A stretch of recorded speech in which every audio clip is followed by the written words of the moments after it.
Trump ruined a G7 summit dinner by insisting the group readmit Russia. Here's a summary of the article.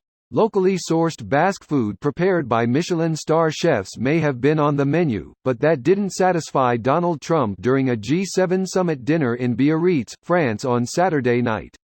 According to reporting by The Guardian, heated debates began when the U.S. president demanded the group readmit Russia.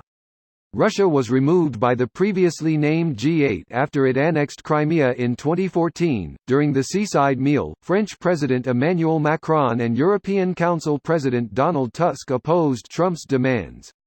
Italian Prime Minister Giuseppe Conte was reportedly the only G7 leader to support Trump's position. The French president's intent to de-escalate nuclear tensions in the Middle East were dismissed by Trump, who told reporters, "We'll do our own outreach." Immediately upon Trump's arrival, Macron took him off for a 2-hour surprise lunch.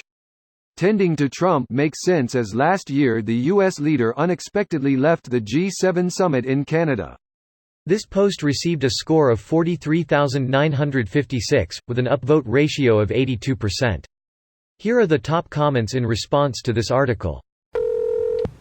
Dateline 2020, British Prime Minister ruins G6 summit by insisting the group readmit the United States. I doubt they'd go so far as to remove the US from the summit unless Trump goes so far as to invade someone like Denmark or Iran.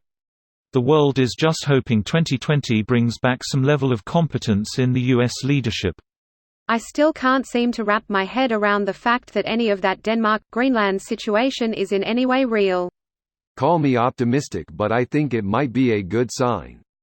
He is going back to shitty real estate deals. What we need is some TV producer to take one for the world and get him back on television and out of the White House. Tell him he has been elected God Emperor of the world and he has full control. It would be hysterical. Netflix, get on this now. This sounds like a horrifyingly entertaining way to distract the American populace from the fact that global ecosystems are collapsing. The charred remains of the Amazon will no longer produce oxygen we all need to live. More at 9 p.m. But first, stay tuned for The Chosen One. What will that wacky oligarch get into next? It would be a fitting way to go out.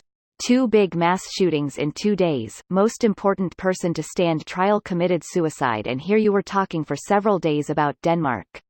Well, the US has had about as many mass shootings in 2019 as there have been days in 2019, so honestly most of them don't get discussed. Greater than Trump later tweeted that it was the best meeting we have yet had, though he misspelt the French president's name and accidentally linked to a parody Macron account, which has since been suspended.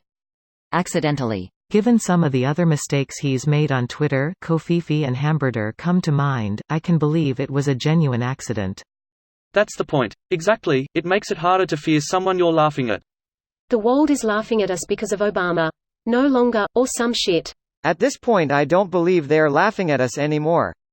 I believe they look at us like we are foster kids being raised by John Wayne Gacy, in full pogo wear.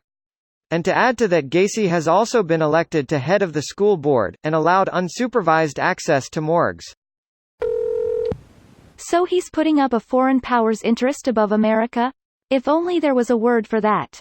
Traitoring, treasoning, seditioning. Greatoring. That's it. Payback, for assistance with the election.